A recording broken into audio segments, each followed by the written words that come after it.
मेरा दीन ईमान ते तो वार दियां जिंद जान नैना वालड़िए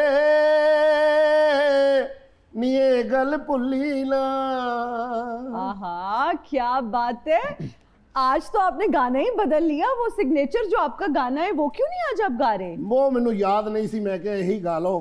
अज मैं रेशम जी वाल आया वां क्योंकि हीर ने चूरियां खुआ खुआ के मेरे मुंह का जायका ही इधर उधर कर दिता है। अच्छा, ये बहुत अच्छियां हांडियां बनाउंदे ने। कोई सुरीला जिहा खाना मैनू खुआओ ताकि मैं बरीक हो जावां। कीमा करेले, कचनार गोश्त, वाह वाह वाह, ये सारा कुछ मैनू कचनार का मौसम आने लगा है। जो भी आवे थोड़ी जी पका के मैनू खुआ देनी है। मेरी बात सुने, कल तक आप क्लेम कर रहे थे कि हीर से आपको बहुत मोहब्बत है, बहुत प्यार है। ये दौर ही शायद ऐसा चल रहा है। हीर मेरे नाल नहीं हैगी, बेवफाई करके मैनू छड्ड गई है, खेड़ियां दे घर जाके वस गई है। हालांकि मैं खेड़े दे बूहे अगे जाके लच्छे भी लाए ने, फिर भी उन्हें मैनू अपना दीदार नहीं करवाया। मुझे तो लग रहा है आप बेवफाई कर रहे हैं और आप चीट कर रहे हैं। की चीट कर रहे हैं दस मैनू? आप अभी जो कर रहे हैं आते साथ ही ਇਹੋ जी सपनी सारी दिहाड़ी डांगी नहीं मारदी क्योंकि नींबू चूस लिया। आपने आप मुझे सपनी बोल दी है। पिछों गोती इंज दी होई है। इन्हां दियां फिल्मां दा मैं इन्ना दीवाना दुपट्टा जल रहा है। घूंघट की फिल्मां तुहाडियां होईयां ने, ऐसी खूबसूरत हसीना मैं जिंदगी च नहीं वेखी। अजकल दियां हीरोइनां ने बुल्लां दे उत्ते भूंड लड़ाए ने ते इंज फिर बुलाते की कराए, भूंड लड़ाए ने, उससे क्या होता है? मोटे हो जाते ने। क्यों आए हैं यहाँ पे? मैं यहाँ साह लेने आया हूँ। सार ले लिया आपने? हाँ, मैं साह भी ले लिया तो मैं कुछ नगद भी लेके जाना। मैंने कितना आपको समझाया है कि कोई अच्छे गेस्ट आते हैं तो नहीं मांगते पैसे। ओए पैसे नहीं, मैं हर बारी पैसे थोड़ा मैं मंगने होंगे ने। फिर क्या मांग रहे हैं? मैं वफा मांग रहे हैं, मैं अच्छी हांडी मांग रहे हैं, मैं रोगनी नान मांग रहे हैं, मैं पैसे नहीं मांग रहा। रेशम जी के घर के बाहर चले जाएं, वहां कुछ ना कुछ बनता रहता है। वीर आखिया जोगिया, ए कौन है? झूठ इत्थे कोई नहीं आउंदा, इधर देखो असि आपस में झूठ बोले ते कौन विछड़े यार मलावदा हे। वाह वाह वाह, क्या बात, कुछ हथों भी छड़ी दा वाह वाह ही करी जाना। मैंने मना भी किया कि नहीं मांगना आज आपने। क्या बात है, गुੱਤ ਦੇ ਨਾਲ ਮੋਟਰਸਾਈਕਲ ਖਿੱਚਦੇ। ਤੁਸੀਂ ਫਿਰ ਦੱਸੋ ਰੇਸ਼ਮ ਜੀ, ਮੈਨੂੰ ਕਿਦਣ ਲੰਗਰ ਕਰਵਾ ਰਹੇ ਹੋ ਆਲਾ ਕਿਸਮ ਦਾ? ਤੁਸੀਂ ਕੀ ਖਾਣਾ ਹੈ? ਕਰੇਲੇ ਤੇ ਕੀਮਾ? ਹਾਂ, ਲੇਕਿਨ ਕੜਵਾਹਟ ਨਾ ਹੋਵੇ ਉਹਦੇ ਵਿੱਚ। ਅਸੀਂ ਜਦੋਂ ਕਰੇਲੇ ਛਿੱਲਾਂਗੇ ਨਾ, ਨਮਕ ਲਾ ਕੇ ਉਹਨੂੰ ਚੰਗੀ ਤਰ੍ਹਾਂ ਸਾਫ਼ ਕਰਾਂਗੇ, ਹਾਏ ਹਾਏ, ਵਾਹ ਵਾਹ, ਉਹਦੀ ਕੜਵਾਹਟ ਅਸੀਂ ਕੱਢਾਂਗੇ ਤੇ ਤੁਹਾਨੂੰ ਕਰੇਲੇ ਕੀਮਾ ਖਵਾਵਾਂਗੇ। ਕਿਆ ਕਹਿੰਦੇ?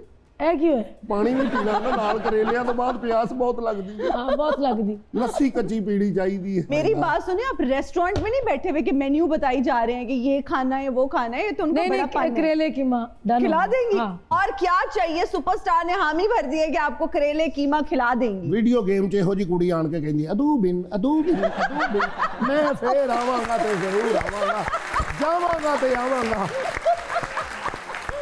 तीनों साथियों, वक्त तो एक छोटी सी ब्रेक का, कहीं मत जाइएगा, हाजिर होंगे ब्रेक के बाद। And we are right back after the break. आप देख रहे हैं सुनो तो सही। सुपरस्टार रेशम आज हमारे साथ मौजूद हैं। अच्छा रेशम जी, आप अभी भी 24-25 की लगती हैं। ये आपकी उम्र और पाकिस्तान की इकोनॉमी क्यों आगे नहीं जा रहे? मैनू दसो। नहीं, पाकिस्तान की इकोनॉमी को आगे जाना चाहिए, जाना चाहिए, लेकिन आपकी उम्र का क्या राज है? इतनी यंग लगने का क्या राज है? मैं बचपन से सुनती आ रही थी एक ही बात बड़ों से कि जो इंसान के अंदर है वो चेहरे पे नुमाया है। बेशक, और ऐसा ही है, जो इनसाइड है वही आउट है। अगर मैं किसी के लिए बुरा सोचूंगी तो मेरे चेहरे पे ना तो रौनक होगी, ना मैं अच्छी दिखूंगी। बिल्कुल आप ठीक कह रही हैं कि जैसा हम सोचते हैं that reflects on our face, वो नजर आता है हमारे चेहरे पे। लेकिन एक दौर था जब एक्ट्रेसेस अपनी उम्र छुपाती थी, नहीं बताती थी। अब शायद उम्र बता देती हैं, फिटनेस सीक्रेट नहीं बताती। आपका कोई ऐसा फिटनेस सीक्रेट है जो आप हमारे साथ शेयर करना चाहें? गम हुआ ये था कि I lost my brother 4 years back. 4 साल पहले जब भाई को खोया तो मैं रोटी खाने की कोशिश करती थी, खुदा की कसम, तो मुझसे खाई नहीं जाती थी। 8-9 महीने मेरे अंदर रोटी अंदर नहीं गई। मैं चाय रस। और मेरी ऐसा भी हुआ कि मैं उससे पहले, भाई की डेथ से पहले, मैं इंटरमिटेंट कर रही थी। अच्छा। तो 1-1.5 साल मैंने वो की। जब भाई को खोया तो वो मेरी इंटरमिटेंट जो थी ना, 18 घंटे से 24 घंटे पर भी गई कि मैं कोई सैलड खा लेती थी, कोई फिर मैंने खाना शुरू जब किया तो मेरे एक दोस्त की डेथ हो गई। मेरी अभी थोड़ी सी शक्ल बेहतर ही हुई थी जी। रो के फिर मेरे एक दोस्त और बाप बजा। जब मैं कई चीज़ों में फंस जाती थी ना तो मैं उनसे कहती थी कि ये ऐसे ऐसे ऐसे, तो मुझे हमेशा कहते थे कि रेशम में मर गया तो तू क्या करेंगी। मैं कहा मैं तो आपकी ज़िंदगी की दुआ मांगती हूँ, तो आप ऐसे क्यों कह रहे। कहते तुम लोगों को इतना प्यार और इतनी इज्जत देती हो, लोग तुम्हारे सर पर चढ़ के नाचते हैं, बिल्कुल तुम्हें तंग करते हैं। तो मैंने ना ये भी देखा कि मैंने जब मैं दुख में थी, तकलीफ में थी जी। तो लोगों ने साथ देने की बजाय दुख में दुख दिया। कहते हैं कि दुख दो जरूर किसी को, वो भी नहीं देना चाहिए, लेकिन दुख में दुख ना दो किसी को। तो ये लोग मेरी बात का यकीन ही नहीं करते। तो मैं वो जो 4 साल हैं मैंने 4 दोस्त खोए। अच्छा, भाई बहन बहुत खूबसूरत हमारा बॉन्ड होता है उनके साथ, एक बहुत प्यारा रिश्ता होता है। एक्चुअली मेरा भाई भी एक ही था। अच्छा, एक और ही मुझे भाई। इश्क था अपने भाई से। भाई की कमी किस मोड़ पर ज्यादा महसूस हुई या होती है, अक्सर आप सोचते हैं? जब ईद शबरात आती है तो पहले पेरेंट्स की होती थी, अब भाई की होती है। 5 साल पहले, उसकी डेथ से पहले जो शबरात थी ना, तो मैंने अपने भाई को फ़ोन किया तो ही वॉज क्राइंग। अच्छा। मैं कहा तू रो क्यों रहे? नहीं साइमा, कोई गलती ज़िंदगी की वजह से साइमा मैंने माफ़ कर दी। मैं कहा तू क्यों इस तरह कह रहे? तो मैं चले जाना, मैं कहा अच्छा बड़ी तुमने वो अमाल इकट्ठे कर ली अल्लाह के पास जाने के। तो मैं उससे ऐसे हंस रही थी। तो वो उसकी आखिरी शबरात थी, क्योंकि वो अपनी दिल की बातें खुली, मतलब दिल खोल के बातें मुझसे करता था, शेयर करता था, बाकी बहनों से भी करता था जी।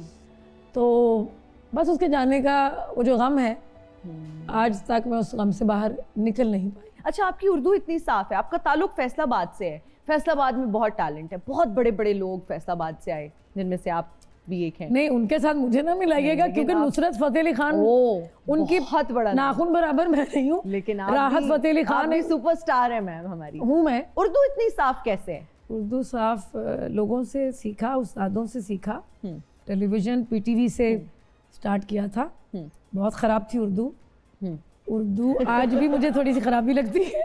नहीं, आपकी बहुत अच्छी साफ उर्दू है। मेरे घर में सिवाय मेरे नीस के कोई उर्दू में बात नहीं करता, और वो तो माशाल्लाह अभी 8 साल की अल्लाह ज़िंदगी दे जी। हमने कभी उर्दू में बात नहीं की। कभी नहीं पंजाबी की। में करते हैं? ਅਸੀਂ ਪੰਜਾਬੀ 'ਚ ਗੱਲ करने हैं, पंजाबी 'ਚ लड़ने ते पंजाबी 'ਚ हंसने हैं। ब्यूटीफुल। शुरू में मुझे लोगों ने कहा कि आपने FA तो किया होगा जी। मैंने कहा नहीं। आपने ग्रेजुएशन की होगी? मैंने कहा नहीं। अच्छा, शायद मैं कहती ना कि मैंने उर्दू में FA की, उर्दू में ग्रेजुएशन की, एग्जैक्टली। तो लोग मेरा यकीन करते हैं। मैंने कभी कॉलेज का दरवाज़ा ही नहीं देखा।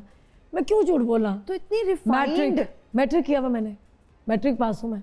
और इतनी रिफाइंड वो बोलने का अंदाज, ऐसे लग रहा है उर्दू लिटरेचर के टीचर हैं आप। मैं बिल्कुल भी टीचर नहीं हूँ। मैं कहीं शूट कर रही होती हूँ ना, तो मैं कहती 1 सेकंड मुझे ये लफ्ज़ दोबारा से पूछना है। मैं या तो अयूब खावर साहब को कॉल करूँगी या मैं फसी को फ़ोन करूँगी। हाँ जी। फसी, ये लफ्ज़ ऐसे बोलना है ना, इसकी प्रोनाउंसिएशन जो है वो ऐसे है ना, ऐसे है। मैंने अभी तक, मुझे लगता है कि मैंने कुछ भी नहीं सीखा। नहीं। और मैं हर लम्हा मैं सीख रही होती हूँ।